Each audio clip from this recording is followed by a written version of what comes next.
জাতির মুক্তি সংগ্রামের পরতে পরতে অনেকেই নেতৃত্ব দিছে, কিন্তু শেষ নেতৃত্বটা যিনি দিচ্ছেন, মুক্তি সংগ্রামের শেষ খেলার যে ক্যাপ্টেন, যেখানে বাঙালি জয়লাভ করলো, ওয়ার্ল্ড কাপ পাইলো, শেষ খেলার ক্যাপ্টেনের নাম হলো শেখ মুজিবুর রহমান। এটা যদি কেউ স্বীকার না করে সে ইতিহাস মানে না, অথবা সে শেখ মুজিবুর রহমান বা তার প্রতি তাদের জিজ্ঞাসা আছে। কিন্তু মুক্তিযুদ্ধের ফাইনাল খেলার ক্যাপ্টেনের নাম শেখ মুজিবুর রহমান। আমি বিএনপি করে কথাটা এই কারণে বলতেছি যে আমি কথাটা 3 বার বলছি আমাদের নেত্রী, দেশ নেত্রী খালেদা জিয়ার সামনে। ওই ইঞ্জিনিয়ার যখন শুনছে, এখন ওই আলবদর রাজাকারের বাচ্চারা বলবে দেশে কিছুই হয় নাই, আলবদর রাজাকারের বাচ্চাদের স্লোগান দিব। নো, এই দেশে মুক্তিযুদ্ধ থাকতে হবে।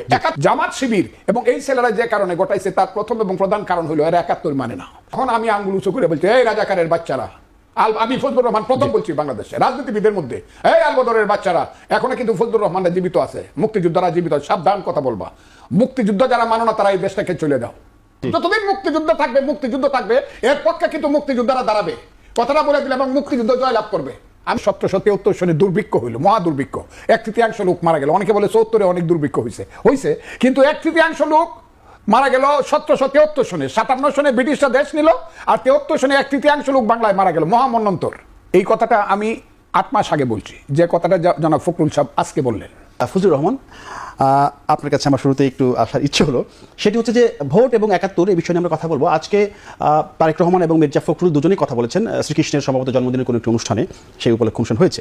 সেখানে মির্জা ফখরুল একটা কথা বলেছেন যে 71কে ভুলিয়ে দেওয়ার অপচেষ্টা হচ্ছে, এ বিষয়ে সবাইকে ঐক্যবদ্ধ হবে। প্রশ্ন হচ্ছে যে মানে কেউ চাইলে কি 71কে ভুলিয়ে দেওয়া সম্ভব? আপনাকে অসংখ্য ধন্যবাদ। এবং এই প্রতিষ্ঠানে আপনি আমাকে বারবার দাওয়াত করা সত্ত্বেও আমি আসতে পারি নাই, ব্যস্ততার জন্য হোক, যে কোনো কারণে হোক। আজকে প্রথম এসেছি, কাজে আমি খুব আনন্দিত এবং আপনাদের প্রতিষ্ঠানকে আমি ধন্যবাদ জানাচ্ছি।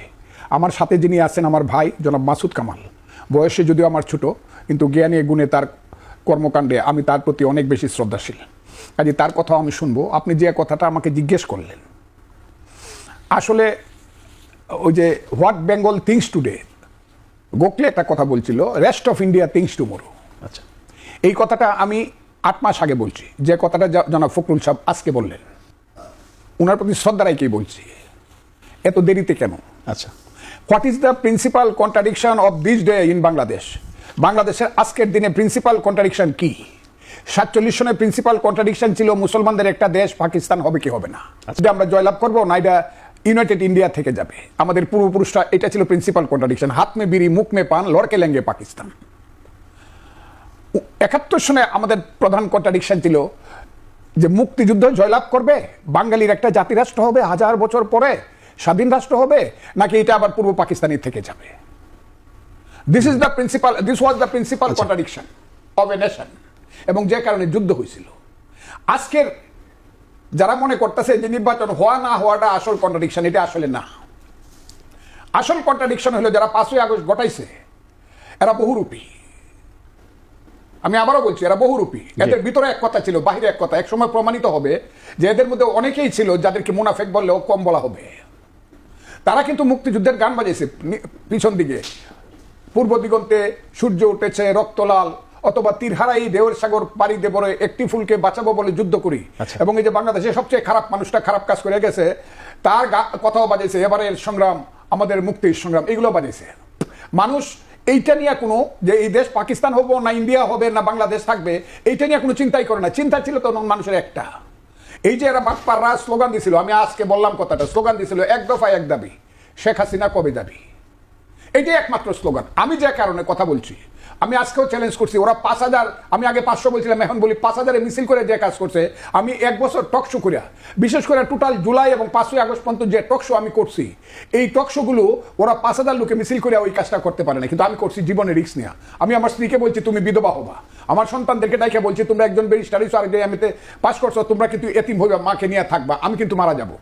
কিন্তু আমি শেখ হাসিনা সরকারের উৎখাত চাই। কিন্তু আজকে কিন্তু সবসময় মনে হয় এইভাবে কেউ আমাকে হাসিনার সময়ে এইভাবে হুমকি দেয় না, যে হুমকিটা আজকে এই ছেলেরা দিচ্ছে এনসিপি থেকে, যে ফজলুর রহমানকে আমরা মব জাস্টিসের মাধ্যমে শিক্ষা দিব, এবং ফ্রান্স থেকে 2-3 জন বিদেশি থেকে সাংবাদিককে বলতেছে ফজলুর রহমানকে খুন করে ফেলো।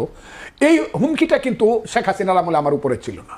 আমি যে কারণে বলতেছি, কাজে আমি বলছি এইখানে ওই যে ঘটনা ঘটার পরেই শিবিরের মিটিংয়ে গিয়া সার্জিস আলম বলল যে শিবির ছিল আমাদের আন্দোলনের ব্যানগার্ড।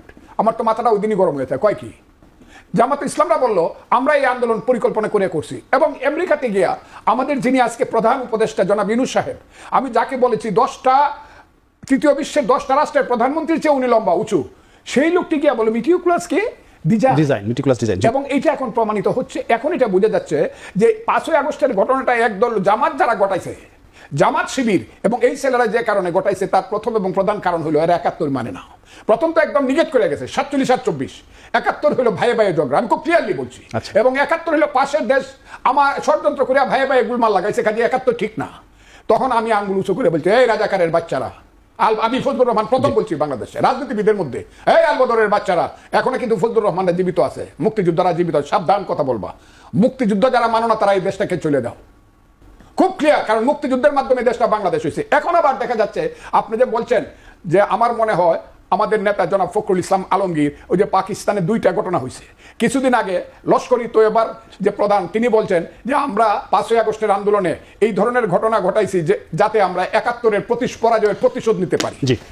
আর গত কয়েকদিন আগে একজন মহিলা পাকিস্তানের একটা বিখ্যাত পত্রিকায় লেখছে যে Bangladesh return again two Pakistan, আপনি দেখেন, এবং সেইখানে কতগুলো জিনিস, গোলাম আজমের ছেলে কিভাবে প্রধান সেনাপতি হওয়া উচিত, এবং গোলাম আজমের ছেলেকে যেভাবে বঞ্চিত করা হয়েছে, এইসব রাজাকারের বাচ্চারা, আমি আবারও বলছি এইসব রাজাকারের বাচ্চারা, যে আমি বললাম আলবদরের বাচ্চারা, গোলাম আজম হলো বাংলাদেশের সবচেয়ে কুখ্যাত দালাল এবং আলবদর সৃষ্টির প্রধান হুতা। প্রথম যে লোকটা টিক্কা খানের সঙ্গে দেখা করছে, আমি প্রমাণ ছাড়া কথা বলি না, বাংলাদেশে 25শে মার্চের পরে যে লোকটা প্রথম দেখা করছে টিক্কা খানের সাথে, যে ঠিক কাজ করছেন, আমরাও আপনার সাথে আছি, সেই লোকটার নাম হলো গোলাম আজম।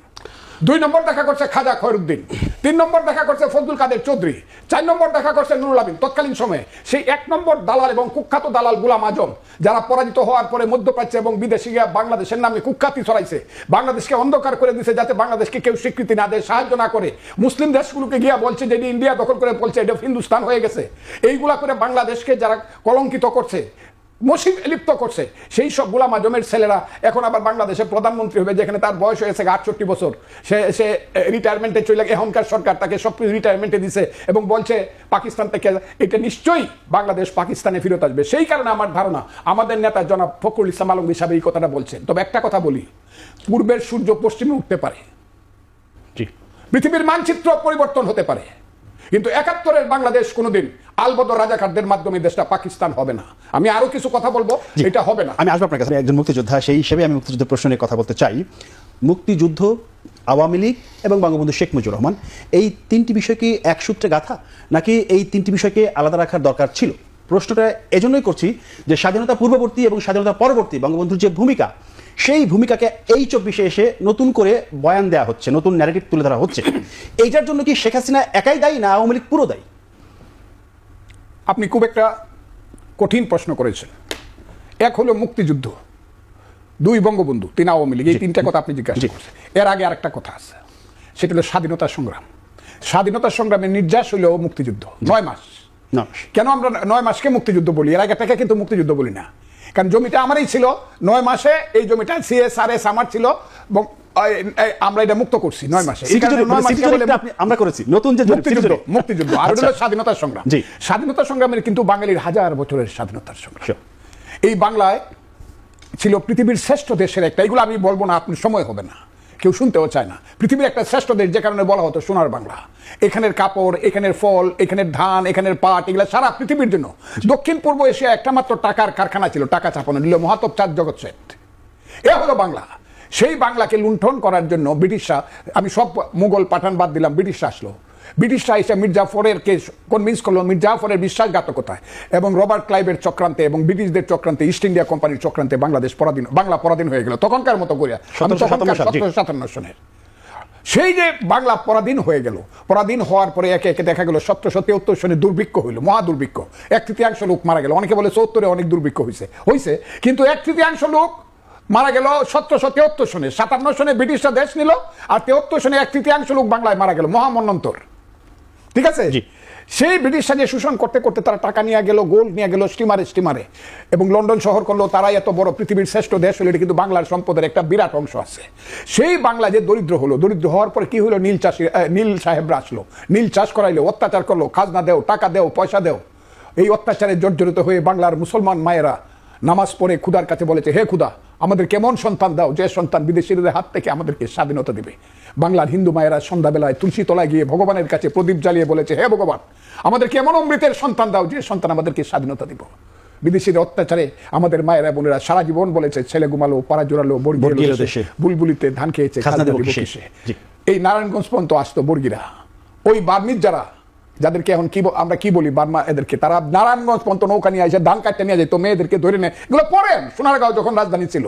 সেই যে বাঙালি জাতি, সেই বাঙালি জাতির মুক্তি সংগ্রামের পরতে পরতে অনেকেই নেতৃত্ব দিছে, কিন্তু শেষ নেতৃত্বটা যিনি দিচ্ছেন, মুক্তি সংগ্রামের শেষ খেলার যে ক্যাপ্টেন, যেখানে বাঙালি জয়লাভ করলো, ওয়ার্ল্ড কাপ পাইলো, শেষ খেলার ক্যাপ্টেনের নাম হলো শেখ মুজিবুর রহমান। এটা যদি কেউ স্বীকার না করে, সে ইতিহাস মানে না, অথবা সে শেখ মুজিবুর রহমান বা তার প্রতি তাদের জিজ্ঞাসা আছে। কিন্তু মুক্তিযুদ্ধের ফাইনাল খেলার ক্যাপ্টেনের নাম শেখ মুজিবুর রহমান। আমি বিএনপি করে কথাটা এই কারণে বলতেছি যে আমি কথাটা 3 বার বলছি আমাদের নেত্রী, দেশ নেত্রী খালেদা জিয়ার সামনে। ওই ইঞ্জিনিয়ার্সে যখন 16ই ডিসেম্বরে বিজয় দিবস পালন করে, আমি প্রধান বক্তা, উনি প্রধান অতিথি, আমি বলছি, আমার কথাটা শোনেন আপনি। আর রাজনৈতিক নেতাদের মধ্যে মৌলানা ভাসানী, তারও আগে শেরে বাংলাকে ফজলুল হক হুসেন শহীদ, কিন্তু মৌলানা ভাসানী ডাইরেক্ট মুক্তিযুদ্ধের নেতাদের একজন, এমনকি বঙ্গবন্ধুর মাথার উপরে থেকে 57 সন থেকে এই কথাটা বইলা, কিন্তু লিডার ছিল পরবর্তী বঙ্গবন্ধু। আর যখন মুক্তিযুদ্ধ শুরু হইলো, তখন সেনাবাহিনী প্রথম দিন বাংলার সেনাবাহিনী যুদ্ধ শুরু করলো। ওই পিলখানাতে বলেন, আর রাজারবাগে বলেন, আর জিয়াউর রহমানের সেই 27শে March, I major Zia do hereby declare the independence বলেন, on behalf of our great leader Bangabandhu Sheikh Mujibur Rahman, সেই খালেদ মুশারফের, মেজর হায়দারের ইতিহাস। আমি আজকে বাঙালি জাতিকে বলবো, হে বাঙালি জাতি, ঘুমায় থাকো কেন, পরাধীন হয়ে যাবা।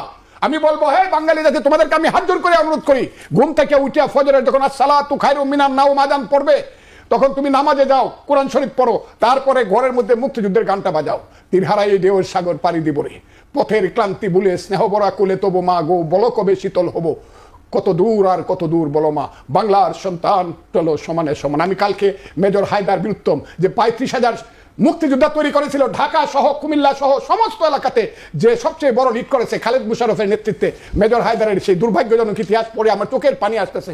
আমি সবাইকে বলবো, বাংলাদেশে যত মুক্তিযুদ্ধের বই যে এলাকাতে হয়েছে, আবার পড়েন আপনারা। আর আজকের প্রজন্মকে আমি, হে বাবারা, হে আমার ছেলেরা নাতিরা, তোমরা মুক্তিযুদ্ধের বই পড়ে দেখো। এত বড় ইতিহাস শুধু বাঙালি জাতি না, পৃথিবীর কোন জাতির ইতিহাসে 9 মাসে এত যুদ্ধ, এত রক্ত কোনোদিন হয় নাই যেটা মুক্তিযুদ্ধ হয়েছে। এখন এই আলবদর রাজাকারের বাচ্চারা বলবে দেশে কিছুই হয় নাই, আর আমরা বলবো, হা হা হা, আলবদর রাজাকারের বাচ্চাদের স্লোগান দিব। নো, এই দেশে মুক্তিযুদ্ধ থাকতে হবে, 71 থাকতে হবে, এবং থাকবে ইনশাল্লাহ। আমি কথাটা এটা বলছি। মুক্তিযুদ্ধের মহানায়ক হলো বঙ্গবন্ধু শেখ মুজিবুর রহমান, এখানে কোনো আলাপ নাই। এখন উনাকে কতভাবে খাটো করা যায়, এই প্রজেক্টে সবাই মাঠে নামছে। কেন যে উনাকে খাটো করতে পারলে তারপরে আস্তে আস্তে মুক্তিযুদ্ধটাকেও খাটো করা হবে। এখন মুক্তিযুদ্ধের শহীদের সংখ্যা নিয়ে আলোচনা হচ্ছে। একজন তো এক পাগল ছাগল থেকে বিকৃত মস্তিষ্ক ব্যক্তি, সে দাবি করে বসছে 2000 বসছে। তো এখন ও চাই যে সবাই আলোচনা করুক, ও কিন্তু এটাই চায়। অলক্ষ কিন্তু আর কিছু না। অলক্ষ শেখ মুজিবুর রহমান, ওনার মুক্তিযুদ্ধের যে অবস্থান, আচ্ছা উনি যখন মুক্তিযুদ্ধ শুরু করছেন, যার যার অবস্থান তার কাছে। এই মুক্তিযুদ্ধ কি ভাষা নিয়ে সাপোর্ট ছিল? ভাষা নিয়ে মুক্তিযুদ্ধ অংশ নিয়েছিল ভাই? এগুলি এখন পা মানে কি, ভাষা নিয়ে আলাদা একটা স্ট্র্যাটেজি ছিল। কারণ এটা কিন্তু কম্পেয়ার করার কোনো জায়গা না। কম্পেয়ার করবেন কেন? যার যার অবস্থান তার। সৌরভ যখন মারা গেছেন, ওটা এর মধ্যে আনতে হবে কেন? শেরে বাংলা যখন মারা গেছেন, এর মধ্যে আনতে হবে কেন? এই যে আনার যে প্রবণতাটা, এইটা হলো মতলব। এই মতলবের মূল লক্ষ্যটা হলো যে মুক্তিযুদ্ধটাকে কিভাবে ডিফেম করা যায়, মুক্তিযুদ্ধটাকে কিভাবে মানে কম করা যায়, মূল্যায়ন মানে করা যায়, কিভাবে বলা যায় যে মুক্তিযুদ্ধ আসলে কেউ মানে আসলে মুক্তিযুদ্ধ হয়ই নাই। আমি একটা সিঙ্গেল একটা কথা বলি, ছোট একটা কথা বলি। ওই যে প্রথম যখন ওই উন্মাদ বললো না যে 2000 লোক মারা গেছে, এটা শোনার পরে একজন আমাকে বলতেছে যে 90,000 পাকিস্তানি মিলা মাত্র 2000 বাঙালিকে মারলো। তো ওদের তো ওই সময় ওদের যে বিভিন্ন গাড়ি চলে, ওদের পেট্রোলের খরচ তো উঠে নেই। কারণ উল্টা ওরা দাবি করতে পারে যে আমরা তো আসলে আমাদের তোমরা ক্ষতিপূরণ দাও, এত টাকা খরচ করে 9 মাস তোমাদের থাকলাম, মাত্র 2000 মারলাম। তো এগুলি হলো ফাইজলামি, বুঝলেন? আপনাকে বলি, আমি বলে গেছি যে 5ই আগস্টের ভিতরে একটা ঘটনা আছে। 5ই আগস্ট দূর থেকে যে লাখ লাখ মানুষ আসছে, তারা যে কারণে আসছে, যে চিন্তায়, আর 5ই আগস্টকে পুঁজি করে এখন যেদিকে নিয়ে যাওয়া হচ্ছে, এই দুটোর মধ্যে মারাত্মক ডিফারেন্স। এটার মধ্যে একটা মারাত্মক মুনাফিকি আছে, কথাটা তো আমি বলেই গেলাম। এই মুনাফিকির কারণে এই সেটেছে না, তা না হলে আমি অনেক দোয়া করছি ছেলেরা সফল হোক। কিন্তু এখন দেখা গেল যে না, they are not real Sirajuddaula or real Fidel Castro or Che Guevara. এরা হলো অভিনেতা। যেমন সিরাজউদ্দৌলা সিনেমার অভিনয়ে, সিরাজউদ্দৌলার অভিনয় করছে আনোয়ার হোসেন নামে জামালপুরের একজন বড় অভিনেতা। আমরা তাকেই মনে করছি, আসলে হি ইজ নট সিরাজউদ্দৌলা, হি যে অভিনেতা। জামাত এদেরকে দিয়ে অভিনয় করাইছে 5ই আগস্টের আগে ট্রেনিং দিছে। জামাত ছিল প্রযোজক এবং পরিচালক। ওই যে 29 মিলিয়ন ডলার এই প্রযোজক এবং পরিচালকেরা বছরের পর বছর এই সিনেমাটা বানাইছে। বানায় এদেরকে ছাড়ছে মাঠে। আমরা সবাই বিমোহিত হয়েছি এবং তার পিছনে হাজারে হাজারে লাখে লাখে গিয়ে পড়ছে। তারা জয়ী হয়েছে, কিন্তু জয়ী হয়ে রিয়েলি তাদেরকে দিয়ে যে অভিনয় করেছে, তাদেরকে কিছু টাকা পয়সা দিয়ে তারা কিছু লুটপাট করে যা গিয়া, আর দেশটা অন্যটা সব আমাদের। সেই জামাত এই কাজটা, জামাত হইলেও দেশের কালো শক্তি। আমি এই কারণে বলি জামাতকে কিন্তু আমি মুক্তিযোদ্ধা হিসাবে পরবর্তী সময় মনে মনে মাফ করে দিছিলাম, যারা ভালোভাবে চলুক ভালোভাবে। কিন্তু 5ই আগস্টের পরে দেখলাম এরা ভুলে নাই, ওই যে সাপ যে গর্তের ভিতরে ছিল, সেই গর্তের ভিতর থেকে আইসা আবার ফনা তুলছে। কি যে 54 বছর আগে যে মুক্তিযুদ্ধ হয়েছিল, আর সেই মুক্তিযুদ্ধে আমাদের পূর্বপুরুষেরা পরাজিত হয়েছিল, এবং সেই আত্মগ্লানিতে তারা এত বেশি হয়েছিল, তারা এটার প্রতিশোধ নিতে চায়। এবং প্রতিশোধ নেওয়ার প্রত্যেকটা মিনিটে মিনিটে তারা চেষ্টা করতেছে যে জিনিসটা আমার দল বিএনপি অনেক বড় আত্মা থাকার কারণে হোক বা অনেক বড় দল হওয়ার কারণে হোক, বিএনপি এখন পর্যন্ত সম্পূর্ণ জিনিসটা বুঝতেছে না। কিন্তু বিএনপির কিছু নেতা কিন্তু বক্তৃতা করা শুরু করছে যে জামাত কি জিনিস। আমার কথাটা খুব বোঝার চেষ্টা করি। এরা শুরু করছে, এবং এরা কিন্তু নয়াপল্টনের সামনে স্লোগান দিছে 1 মাস আগে, জামাত শিবির রাজাকার এই মুহূর্তে বাংলা স্যার। আমি বলবো নতুন প্রজন্মকে, বিএনপি হোক আর সে যেই হোক, হে বাংলার নতুন প্রজন্ম, তোমরা কিন্তু বাঙালি মায়ের সন্তান, তোমরা কিন্তু মরুভূমির সন্তান নও, তোমরা কিন্তু পাঞ্জাবের সন্তান নও, তোমরা এই বাংলার মাটিতে জন্মগ্রহণ করেছো। এই বাংলার মাটি তোমাদেরকে প্রথমে মায়ের দুধ দিয়েছে, এই বাংলার মাটি তোমাদেরকে শিশুকালে হাতে বই দিয়েছে, করো করো করো করো সর সরায় রস্যই দীর্ঘই। এই বাংলার মাটি তোমাকে প্রাইমারি স্কুলে শিখিয়েছে পাখি সব করে রাতি পোহালো, কারণে কুসুম কলি সকলি ফুটিল, রাখাল গরুর পাল লয়ে যায় মাঠে। এই বাংলার মাটি প্রতিদিন তোমাকে সুন্দর দক্ষিণা বাতাস দিয়েছে, এই বাংলার মাটি তোমাকে ভাত দিয়েছে, কাপড় পরিয়েছে, বাংলাতে মা বলা শিখিয়েছে। তুমি ছোটবেলা থেকে গান শুনে বড় হয়েছো, এত সুন্দর গান, আমার সোনার বাংলা আমি তোমায় ভালোবাসি, আমি তোমার পূর্বপুরুষ। হে বাংলার বর্তমান প্রজন্ম, আমাকে কিন্তু স্কুল জীবনে গাইতে হয়েছে পাকসার জমিন সাদবাদ, খিসুয়ারে হাসিন সাদবাদ, তো নিশানে আজবে আলিশান আর দে পাকিস্তান। আমি এখন এটার কোনো অর্থ বুঝাই, কিন্তু আমার গাইতে হয়েছে। কাজে বাংলার বর্তমান প্রজন্মকে বলি, বাংলার বর্তমান প্রজন্ম আল্লাহর দোয়াই লাগে, তোমরা আমাদের সন্তান, তোমাদেরকে বলবো তোমরা আরবি ফার্সি সব পড়ো, তোমরা কোরআন শরীফ পড়ো, কোরআন হাদিস পড়ো, আমি তোমাদেরকে এই উপদেশ দিব সাজেশি। কিন্তু তোমাদেরকে আমি বলবো বাংলার মুক্তিযুদ্ধের ইতিহাসটা তোমরা জানো, অন্তত ওই গানগুলা তোমরা শুনো, অন্তত তোমরা এই যে চরমপত্র নামে যে একটা এমআর আক্তার মুকুলের চরমপত্র নামে যে একটা পড়া হইতো, মানে মুক্তিযুদ্ধে উৎসাহ দেওয়ার জন্য একটা কাগজ পড়া হইতো, এইটা শোনো তোমরা। ওই জল্লাদের দরবার যেখানে রাজুরা অভিনয় করতো, সেই জল্লাদের দরবারে সেই কথাগুলো শোনো। আমি তোমাদের আজকে বাংলার মানুষকে বলতে চাই, প্রতিটি ঘরে ঘরে মুক্তিযুদ্ধের যে রক্ত, প্রতিটি ঘরে মুক্তিযোদ্ধার যে ইতিহাস, প্রতিটি এলাকা এলাকায় এক একজন মুক্তিযোদ্ধা। আমার এলাকাতে বীরুত্তম, বীর বিক্রম, আমার কিশোরগঞ্জ, আমার ময়মনসিংহ, আমি আজকে বলতে পারি সেই কর্নেল থেকে ধরে সেই খালেদ মুশাররফ থেকে ধরে সেই হায়দার বীরুত্তম থেকে ধরে আরো অনেকে, আমি যত আছে, আমিরুদ্দিন থেকে ধরে সব যুদ্ধ করছি, আমি নিজে যুদ্ধ করছি, দিনের পর দিন, মাসের পর মাস, আষাঢ় শ্রাবণের বৃষ্টি বড়রাতে বাংকার থেকে ট্রিগার টিপছি। আর আজকে আমাকে শুনতে হবে যে দেশে কোনো যুদ্ধ হয় নাই। একদিনে আমার একটা গ্রামে 500 লোককে গুলি করে মারছে। গ্রামটার নাম 36, থানাটার নাম ইটনা, ইউনিয়নটার নাম খাটকাল। আর কোন রাজাকারের বাচ্চারা নাকি কি বলে কত মারা গেছে, 30 লক্ষই মারা গেছে। লেখক গবেষক বদরুদ্দিন ওমর তিনি একটা কথা বলেছেন যে স্বাধীনতার যে ইতিহাস, সেই ইতিহাসে যা লেখা হয়েছে সেটা 80 থেকে 90% মিথ্যা। ও রাজাকারের বাচ্চা, ও নিজে রাজাকার, ও রাজাকারের বাচ্চা, ওরা রাজাকারের বাচ্চা। বাংলাদেশ চায় নাই, পাকিস্তান চাইছে, আর পাকিস্তানের তারা হলো সবচেয়ে বড় সমর্থক। এরাই সব কথা বলে, এগুলো দিয়ে আমি কোনো কথা বলবো না। আমি মানি না, ওনারা তো মান্য কথা কয়। কিসের সংস্কার? একে আলিয়াসকে, এরা তো হইলো বাংলার সবচেয়ে বড় বিশ্বাসঘাতক। এরা হইলো বাঙালি জাতির নতুন রবার্ট ক্লাইভ। আচ্ছা, বিরোধী রবার্ট ক্লাইভ। জি, আজকে বিদেশি নাগরিকেরা আমাদের সংবিধান লিখবে। আমাদের 19 জন আছে, আমার কাছে রিপোর্ট আছে, অস্ট্রেলিয়া থেকে ধরে আমেরিকা পর্যন্ত, ইংল্যান্ড থেকে ধরে বাংলার নতুন লর্ড ক্লাইভ। এরা বিদেশি নাগরিক। আচ্ছা, এরা হলো রবার্ট ক্লাইভ ওয়াটসন। এরা আমেরিকান নাগরিক, আমেরিকার নির্দেশে আমার দেশের সংবিধান লিখে দিতে চায়। আমি তার সংবিধান আমি মানি না। এগুলা লিখে দেখে যাতে মুক্তিযুদ্ধের সংবিধানটা ফালাই দিয়ে দেখে যাতে বাপের বেটা হইলে দাঁড়াবো। কিন্তু কথাটা বলে দিলাম, যতদিন মুক্তিযুদ্ধ থাকবে এর পক্ষে কিন্তু মুক্তিযোদ্ধারা দাঁড়াবে। কথাটা বলে দিলাম, এবং মুক্তিযুদ্ধ জয়লাভ করবে। আমি এই কথাটা আল্লাহর রহমত বললাম। মুক্তিযুদ্ধ সত্য, বাঙালি 30 লাখ বাঙালির রক্ত সত্য, 2 লাখ মা বোনের ইজ্জত সত্য। আমরা জিতবো, আল্লাহর রহমত, মুক্তিযুদ্ধ জিতবে, রাজাকাররা জিততে পারবে না দেশে। আমি কথাটা খুব ক্লিয়ারলি বললাম। বলবো ও রাজনীতি জানে না, বুঝে না, রাজনীতিবিদ চিনে না। জামাতে ইসলামের কাছ থেকে আমার শৃঙ্খলা শিখতে হবে। ডাকাইতের দলেরও অনেক শৃঙ্খলা আছে, মকিম গাজীর দলেরও অনেক শৃঙ্খলা ছিল। কাজেই এইটা বড় কথা না। শৃঙ্খলাটা হবে আদর্শিকভাবে একটা দল কি, ফিলোসফিক্যালি কি।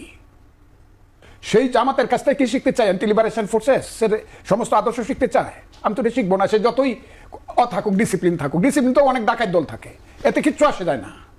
ওই যে আফগানিস্তানে ক্ষমতা দখল করছিল আমানুল্লাহর তারাইয়া দিয়ে, তার নাম হলো ডাকাত, মরু ডাকাত, বাচ্চা সাকাত, তারও টিম ছিল, সাংঘাতিক ডিসিপ্লিন। এই কারণে আমার বাচ্চা সাকাওয়ার শিষ্য হইতে হবে, আমার তার লাইন শিখতে হবে। আর ওই সব লোকের কথা, যাদের কথা ওই সব লোকে, এরা কোথায় যাবে এটা কোনো সে ইতিহাসে আমি এমনি বলতেছি না। শুধু আমার কথাটা হইতেছে, এখন শুনে রাখেন, আজকে মুক্তিযুদ্ধের কথা বললাম তো মুক্তিযুদ্ধের কথা বলে যাই। আমি বলি আমার দল নিয়ে, আমার দল জাতীয়তাবাদী দল বিএনপি, আমার দল কথা বলা শুরু করছে যেদিন বিএনপি একসাথে বলতে পারবে এই আমরা কিন্তু জিয়াউর রহমানের দল, জিয়াউর রহমান মেজর জিয়া কিন্তু আসল জিয়া, মেজর জিয়া কিন্তু বাংলাদেশের আসল জিয়া, মেজর জিয়া বাংলাদেশের মুক্তিযুদ্ধ করছে, মুক্তিযুদ্ধের জিয়া, আমি বিএনপির মতো করেই বলছি, মুক্তিযুদ্ধের ঘোষণা করছে, নিজে সেক্টর কমান্ডার ছিল, ব্রিগেড কমান্ডার ছিল, সেই জিয়াউর রহমানের দল আমরা। এবং জিয়াউর রহমানের দল যেহেতু, আমরা মুক্তিযুদ্ধের বাইরে কোনো কথা বাংলাদেশে শুনতে চাই না। আচ্ছা, যেদিন বিএনপি বলতে পারবে এই কথাটা, এদিন এই সব ঝামেলা কই না, ইলেকশনে যাবে। কিন্তু যতক্ষণ পর্যন্ত বিএনপি মুক্তিযুদ্ধের পক্ষে সাংঘাতিকভাবে নীতিগত স্ট্যান্ড না নেবে, অতক্ষণ পর্যন্ত এই শয়তানগুলা এইসব কথা বলতেই থাকবে।